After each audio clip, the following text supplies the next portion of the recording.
Hi friends, welcome to trading pro Telugu channel.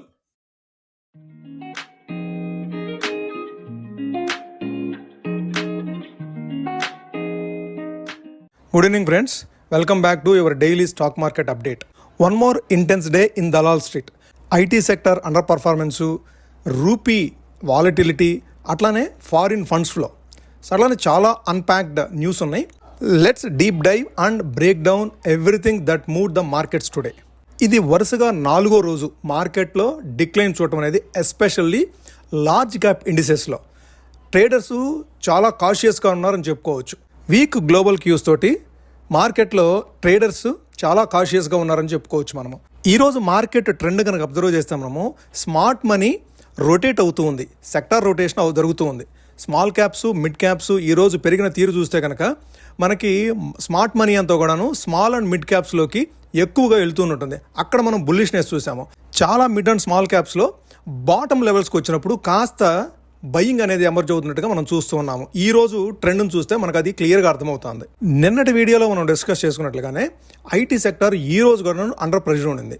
So ఇది మనం ఏ విధంగా అర్థం చేసుకోవచ్చు. ఈ రోజు కూడాను నిఫ్టీ ఐటీ ఆల్మోస్ట్ 1% ఫెల్ అయింది. టీసీఎస్ 1.3% ఫాల్ అయితే ఇన్ఫోసిస్ 1.1% ఫాల్ అయింది. విప్రో, టెక్ మహీంద్రా కూడాను 0.9%, 1.4% వరకు ఫాల్ అయింది. ఇది మనకి అందరికీ తెలిసినట్లుగానే టీసీఎస్ వీక్ రిజల్ట్స్ పోస్ట్ చేసిన తర్వాత ఐటీ సెక్టార్లో మనకి స్పెసిఫిక్గా మేజర్ జైంట్స్లో మనకి సెల్ ఆఫ్ కనిపిస్తూ ఉంది. సో దాంతో ఐటీ ఇండెక్స్ అట్లానే మేజర్ ఇండెక్స్ అయినటువంటి నిఫ్టీ అండర్ పర్ఫార్మెన్స్ అనేది చూస్తూ ఉన్నాము బికాజ్ ఆఫ్ ఐటీ సెక్టర్. మనకి స్పెసిఫిక్గా చూడాలి అంటే బ్యాంకింగ్, ఫైనాన్షియల్స్ తర్వాత నెక్స్ట్ హయ్యెస్ట్ వెయిటేజ్ ఉంది ఐటీ సెక్టార్కే. So IT sector underperformance తోటి మీరు నిఫ్టీ కానీ సెన్సెక్స్ కానీ ఆ అండర్ పర్ఫార్మెన్స్ అనేది లాస్ట్ 3-4 డేస్గా మనం చూస్తూ ఉన్నాము. ఈ పర్ఫార్మెన్స్ టీసీఎస్ పర్ఫార్మెన్స్తో పాటుగా global concerns around US trade tariffs కూడాను, ఇది మెక్సికో మీద కానీ EU మీద కానీ కొత్త టారిఫ్స్ ఏదైతే తీసుకొని వచ్చారో, సో దాంతో ఈ అవుట్లుక్ అనేది కాస్త వీక్ అవుతున్నట్టుగా కనిపిస్తూ ఉంది, ఈ ఎస్పెషల్లీ టెక్ జైంట్స్కి సంబంధించి. సో టెక్ బిజినెస్ అనేది కాస్త బ్యాక్ స్టెప్ తీసుకునే అవకాశం ఉందనే ఉద్దేశం మీద చాలామంది ట్రేడర్స్ కాస్త కాషియస్గా ట్రేడ్ చేస్తున్నారని చెప్పి మనం అర్థం చేసుకోవచ్చు మార్కెట్లో.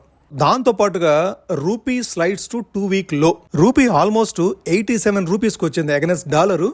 87 రూపీస్కి ఫాలో అయిపోవడంతో మన మార్కెట్లో కాస్త కాషియస్నెస్ అనేది పెరుగుతుంది. ఈ రూపీ వీక్ అవ్వడం అనేది మన ఇంపోర్ట్స్ని హర్ట్ చేస్తుంది. అట్లానే మన ఏవియేషన్ కానీ, FMCG కానీ, క్యాపిటల్ గూడ్స్ కానీ ఈ కంపెనీస్ చాలా సివియర్గా ఇంపాక్ట్ అవుతాయి రూపీ వీకెండ్ తోటి. ఇంకొక విషయం మనం అబ్జర్వ్ చేయాల్సిందంటే FPI ఇన్ఫ్లోస్. సో రీసెంట్గా మనం జులై మంత్ ఓవరాల్గా సోఫార్ 14 డేస్ కనుక జులై మంత్ ఇన్ఫ్లోస్ చూస్తే 3,839 crores వాళ్ళు ఇన్ఫ్లో చేశారు మన ఇండియన్ మార్కెట్లోకి. సో దీంతో FIs కూడాను కాస్త బుల్లిష్గా ఉన్నారు. స్పెసిఫిక్గా క్యాపిటల్ గూడ్స్ కానీ, బ్యాంక్స్ కానీ, ఆటో యాన్సిలరీస్లో కానీ వీళ్ళ ఇన్వెస్ట్మెంట్స్ అనేది ఫ్లో అవుతుంది. సో ఇది క్లియర్ సైన్స్ అవుతుంది. ఇది institutional money still believe in the Indian macro story. So ఇది కూడాను మనం స్టిల్ ఇంకా బిలీవ్ చేయొచ్చు. ఇక మార్కెట్ల విషయానికి వస్తే సెన్సెక్స్ 247 పాయింట్లు నష్టపోయి 82,253 దగ్గర క్లోజ్ అయితే, నిఫ్టీ 68 పాయింట్లు నష్టపోయి 25,082 దగ్గర క్లోజ్ అయింది. ఈరోజు బ్యాంక్ నిఫ్టీ 11 పాయింట్లు లాభపడి 56,765 దగ్గర క్లోజ్ అయింది. ఓవరాల్గా చూస్తే మిడ్ క్యాప్స్, స్మాల్ క్యాప్స్ ఏ విధంగా అవుట్ పర్ఫామ్ చేసినాయో ఈరోజు మేజర్ ఇండిసెస్ని బ్యాంకింగ్ స్టాక్స్ కూడా అవుట్ పర్ఫామ్ చేసినాయి. అయితే ఫైనాన్షియల్ స్టాక్స్ కొద్దిగా ట్రాక్ చేసినప్పటికీ కూడాను బ్యాంకింగ్ స్టాక్స్ ఈరోజు అవుట్ పర్ఫామ్ చేసినాయి అని చెప్పుకోవచ్చు. ఈరోజు రిజల్ట్స్ పోస్ట్ చేసినటువంటి అవెన్యూ సూపర్ మార్ట్, సో మనకందరికీ తెలిసిన డీమార్ట్ రిజల్ట్స్ గురించి ఒకసారి క్విక్గా రివ్యూ చేద్దాము. వాళ్ళు కన్సాలిడేషన్ రెవెన్యూ వచ్చేసి 16,360 crores ఇయర్ ఆన్ ఇయర్, అంటే లాస్ట్ ఇయర్ జూన్తో కంపేర్ చేస్తే 2024 ఫైనాన్షియల్ ఇయర్ Q1తో కంపేర్ చేస్తే 16.3% రెవెన్యూ మాత్రము పాజిటివ్గా పోస్ట్ చేయగలిగారు. అదే కన్సాలిడేషన్ ప్రాఫిట్కి వచ్చేటప్పటికి -0.1% వచ్చేసింది. వాళ్ళకి స్లైట్గా డిక్లైన్ అయింది. లాస్ట్ ఇయర్ 774 crores వాళ్ళు కన్సాలిడేటెడ్ ప్రాఫిట్ పోస్ట్ చేస్తే, ఈ సంవత్సరము FY26కి సంబంధించి 773 crores, అంటే 1 crore లెస్గా పోస్ట్ చేశారు. సో అది కొద్దిగా ఇంపాక్ట్ చేసిందని చెప్పుకోవచ్చు మన మార్కెట్కి సంబంధించి. ఎబిటా వచ్చి 1313 crores ఉంటే ఎబిటా మార్జిన్ స్లైట్గా డిక్లైన్ అయింది. సో లాస్ట్ ఇయర్ 8.9% ఉంటే ఇప్పుడు 8.2%. సో మార్జిన్ కూడాను కాస్తగా స్లైట్గా డౌన్ అయింది.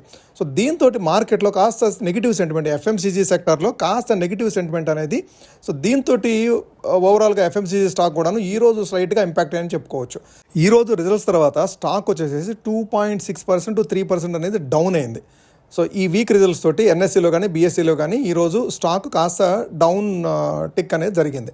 సో ఎనలిస్టుల పరంగా కూడా చూస్తే నువామా వాళ్ళు వచ్చేసి మెయింటైన్స్ హోల్డ్, అంటే వాళ్ళు కాస్త ఎస్టిమేట్స్ కూడాను 6 to 8% ఎస్టిమేట్స్ ఖర్చు చేస్తూ టార్గెట్ కూడాను వాళ్ళు 4086గా ఇవ్వడం జరిగింది.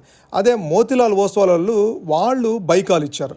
సో వాళ్ళు ఇక్కడి నుంచి కాస్త ఇంప్రూవ్మెంట్ కనిపిస్తుంది. సో ఇది వీకెన్ అయింది. ఈ ప్రస్తుతానికైతే ఇప్పుడు వచ్చిన మార్జిన్స్ మాత్రము సాఫ్ట్నెస్ ఉంది, బట్ లాంగ్ టర్మ్ ఇంకా మాత్రం స్ట్రెంగ్త్ ఉంది ఈ స్టాక్లో అని చెప్పేసి వీళ్ళు కాస్త బై కాల్ ఇవ్వడం జరిగింది మోతీలాల్ ఓస్వాల్ వాళ్ళు. ఓకే, మనము రోజుట్లాగానే నిఫ్టీ, బ్యాంక్ నిఫ్టీ ఈరోజు ఏ విధంగా కదలాడింది, సో రేపటికి ఏ విధమైన లెవెల్స్ మనం అబ్జర్వ్ చేయొచ్చు అని చెప్పేసి చార్ట్స్ చూస్తూ అబ్జర్వ్ చేసే ప్రయత్నం చేద్దాము. ఇది నిఫ్టీ చార్ట్ మీరు చూస్తే కంటిన్యూస్గా 4 days రెడ్ క్యాండిల్స్. ఈరోజు ఏదైతే ఓపెన్ అయిందో అదే హై ఉంది. ఈరోజు ఓపెను 25,149 ఉంటే హై వచ్చేసి 25,151, ఆల్మోస్ట్ మోర్ ఆర్ లెస్ ఒక 2 points డిఫరెన్స్ తోటి ఓపెన్ కానీ హై కానీ ఉంది. లో 25,001, 25,000 వరకు వచ్చి అక్కడి నుంచి స్లైట్గా రికవరీ అవుతూ క్లోజింగ్ వచ్చి 25,082 మీద. ఓవరాల్గా చూస్తే మార్కెట్లో ఆ వీక్నెస్ అనేది 25,100 కంటే బిలోలో క్లోజ్ అయింది ఈరోజు మార్కెట్. ఓకే, సో 25,700 నుంచి స్లైడ్ అవుతూ వచ్చి అక్కడి నుంచి ఇప్పుడు 25,082 దగ్గర క్లోజ్ అయింది. ఓవరాల్గా మనం ఇంతకుముందు మాట్లాడుకుంటున్నట్టుగానే ఈ 25,285, 25,300 కనుక ఒకసారి క్రాస్ డౌన్ అయితే మరలా ఒకసారి జోన్ అనేది షిఫ్ట్ అవుతుంది. 24,500 నుంచి 25,200 జోన్ అనేది మరలా మార్కెట్లో ఫామ్ అవుతుంది. మరలా ఏదైనా ట్రిగ్గర్స్ వచ్చే వరకు కూడాను మార్కెట్స్ ఇదే రేంజ్లో కదలాడుతుందని చెప్పి మనం ఇంతకుముందు అనుకున్నాము. అట్లానే ఇప్పుడు మార్కెట్లు డౌన్ సైడ్ వస్తూ 25,000 లెవెల్స్ దగ్గర కన్సాలిడేట్ అవుతున్నాయి. అయితే రేపటికి ఏ విధంగా చూడాలి మనం అంటే, మనం కీన్గా అబ్జర్వ్ చేయాల్సింది 24,900. ఈ 24,900 లెవెల్ ఏ విధంగా ఫామ్ అవుతుందో చూసుకుంటే మనకి అక్కడికి వచ్చినప్పుడు ఏ విధంగా రియాక్ట్ అవుతుంది. సో నిఫ్టీ 24,900 దగ్గరకు వచ్చినప్పుడు ఏ విధంగా రియాక్ట్ అవుతుందో చూసుకొని, ఒకవేళ అక్కడి నుంచి కనుక మరలా ఒక డౌన్ సైడ్ క్యాండిల్ కనుక తీసుకుంటే 24,500 వరకు వచ్చే ఛాన్స్ ఉంది. ఓకే, సో మార్కెట్లో 24,900 కనుక క్రాస్ డౌన్ అయితే 24,500 వరకు మరలా ఒకసారి ట్రావెల్ చేసే అవకాశం మాత్రము ఖచ్చితంగా ఉంది. ఇంతకుముందు ఏదైతే రేంజ్ ఉందో 700 పాయింట్ రేంజ్, 24,500 నుంచి 25,200కు ఏదైతే 700 పాయింట్ రేంజ్లో ఉందో ఆ 700 రేంజ్ మరలగా వచ్చి కిందకు వచ్చేసింది ఇప్పుడు. ఓకే, అప్ సైడ్ చూడాలంటే 25,220, 25,220 క్రాస్ అవనంత కాలము మనకి సెలాన్ రైజ్ ఉంది. ప్రస్తుతం అయితే సెలాన్ రైజ్లో ఉంది.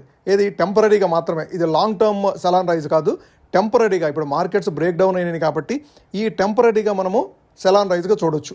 ఓకే, అయితే ఈ 24,900 దగ్గరికి వచ్చినప్పుడు ఏ విధంగా రియాక్ట్ అవుతుందో చూసి అప్పుడు మనము యాక్ట్ చేయాలి. ఒకవేళ డౌన్ సైడ్ వస్తే ఇక్కడ సెలాన్ రైజ్ కాదు, 24,900 లెవెల్స్లో సెలాన్ రైజ్ కాదు, 25,150, 25,200 దగ్గరికి వచ్చినప్పుడు మాత్రమే సెలాన్ రైజ్. ఓకే, ఇది మా నిఫ్టీకి సంబంధించి మనం లెవెల్స్ అబ్జర్వ్ చేయాల్సినవి. Upside 25,220, downside 24,900. ఈ 300 పాయింట్ రేంజ్ మనం క్లీన్గా అబ్జర్వ్ చేయాలి రాబోయే 2-3 రోజులకు గాను. ఓకే, అట్లానే బ్యాంక్ నిఫ్టీ కూడా ఒకసారి ఏ లెవెల్స్ని అబ్జర్వ్ చేయొచ్చో ఒకసారి చూద్దాం. బ్యాంక్ నిఫ్టీ విషయానికి వస్తే ఈరోజు పర్ఫెక్ట్ డోజీ ఏర్పడింది. సో మార్కెట్ ఓపెన్ వచ్చేసేసి 56,780, క్లోజింగ్ వచ్చేసరికి 56,765. సో ఓపెన్ కంటే జస్ట్ 15 పాయింట్స్ బిలో మాత్రమే క్లోజ్ అయింది. సో ఈరోజు లో వచ్చేసేసి 56,594, అంటే 56,600 అనుకోవచ్చు మనం.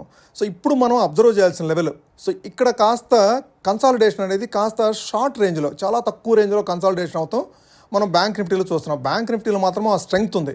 నిఫ్టీలో మాత్రం 4 కన్సిక్యూటివ్ రెడ్ క్యాండిల్స్ తర్వాత మనం వీక్నెస్ చూసాము. బ్యాంక్ నిఫ్టీలో మాత్రం ఈరోజు అంత రెడ్ క్యాండిల్ కాదు, ఇది డోజీ, పర్ఫెక్ట్ డోజీ ఏర్పడింది. ఓకే, మనము నెక్స్ట్ అబ్జర్వ్ చేయాల్సిన బ్యాంక్ నిఫ్టీలో డౌన్ సైడ్ 56,600, ఇది మల్టిపుల్ టైమ్స్ ఇక్కడ సపోర్ట్ తీసుకుంది. మల్టిపుల్ టైమ్స్ ఇక్కడ 56,600 దగ్గర కాస్త సపోర్ట్ కానీ రెసిస్టెన్స్ కానీ ఇక్కడ ఫేస్ చేస్తుంది. ఓకే, సో మనం నెక్స్ట్ అబ్జర్వ్ చేయాల్సింది 56,600 అనేది మనం చూడాలి.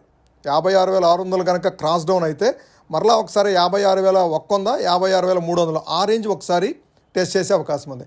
అదే అప్ సైడ్ చూడాలంటే ఇప్పుడు 57,070 57,070 దగ్గర మల్టిపుల్ టైమ్స్ మనం ఇక్కడ చూస్తే ఎక్కువ సార్లు ఇక్కడ ఈ 57,070 దగ్గర కన్సాలిడేషన్ కానివ్వండి, రెసిస్టెన్స్ కానివ్వండి ఫేస్ చేసింది. సో ప్రస్తుతం మనం చూడాల్సింది 57,070 హై సైడు, 56,600 లో సైడు. ఇది బ్యాంక్ నిఫ్టీకి సంబంధించి.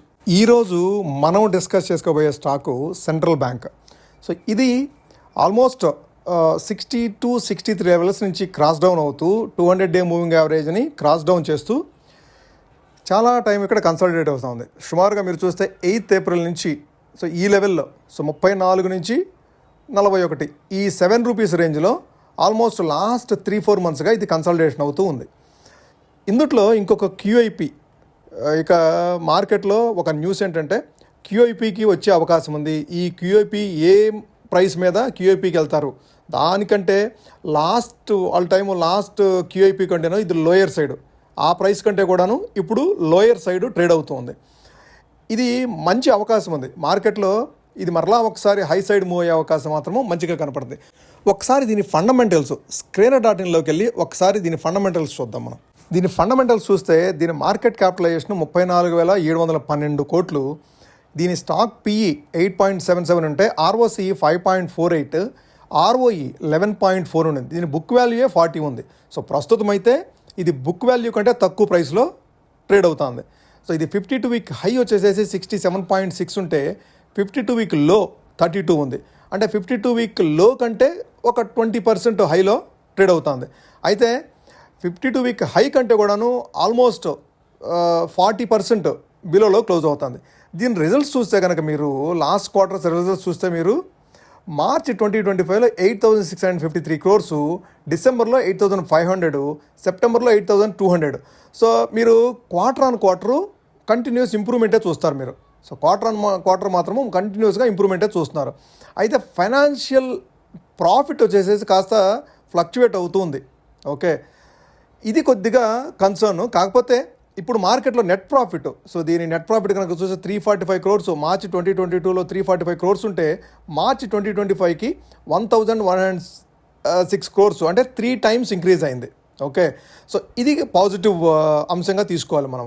ఓకే, సో ఓవరాల్గా మరలా ఒక్కసారికి దీని క్యూఐపి కనుక వస్తే క్యూఐపి ప్రైస్ ఏ విధంగా ఉంటుందో చూసి దాని ప్రకారము మరలా రీరేటింగ్ జరుగుతుంది. ఈ స్టాక్కు సంబంధించి క్యూఐపి ప్రైస్ ప్రకారము రీరేటింగ్ అయ్యి 50-54 రేంజ్కి ఒకసారి మరలా రీచ్ అయ్యే అవకాశం ఉంది.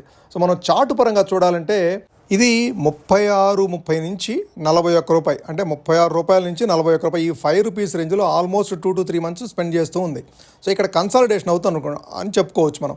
ఈ 50-డే మూవింగ్ యావరేజ్కి హై లో ఈ రేంజ్లోనే ట్రేడ్ అవుతూ ఉంది.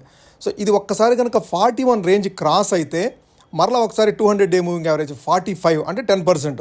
సో ఈ 41 రేంజ్ క్రాస్ అయితే మరలా ఒకసారి 45 రేంజ్కి వస్తుంది. ఆ 45 కనుక క్రాస్ అయ్యి మరలా అప్ సైడ్ మూవ్ అయితే సో 54 నుంచి 55 రేంజ్ మరలా ఈ కన్సాలిడేషన్ ఫేజ్, ఎక్కడైతే ఎక్కువ టైం ఎక్కడ కన్సాలిడేషన్ అయిందో ఆ కన్సాలిడేషన్ ఫేజ్కి మరలా ఒకసారి వచ్చే అవకాశం ఉంది. ఓకే, సో ఇప్పుడు ఈ టైంలో మనం ఈ కన్సాలిడేషన్ ఫేజ్లో, ఇప్పుడు ప్రస్తుతం ఉన్న కన్సాలిడేషన్ ఫేజ్లో మనం అక్యుములేట్ చేసుకోవడానికి కాస్త పాజిటివ్గా అనువుగా ఉండే స్టాక్ ఇది. ఓకే, సో మీరు రాడార్లో దీన్ని యాడ్ చేసుకొని ఇది తక్కువలో ఎప్పుడైతే మీకు డిప్లో అవుతుందో ఈ స్టాక్ని మీరు అక్యుములేట్ చేసుకోవడానికి ప్రయత్నం చేయొచ్చు. ఓకే, సో ఇది ఫ్రెండ్స్ ఈరోజు వీడియో. మీకు నచ్చినట్టయితే లైక్ చేయండి, అట్లానే మీ ఫ్రెండ్స్కి కానీ కొలీగ్స్కి కానీ మీ రిలేటివ్స్కి కానీ యూస్ఫుల్ అవుతుంది అనుకుంటే ఈ వీడియోని షేర్ చేయండి, అట్లానే ఛానల్ని సబ్స్క్రైబ్ చేయండి ఫ్రెండ్స్. Thank you.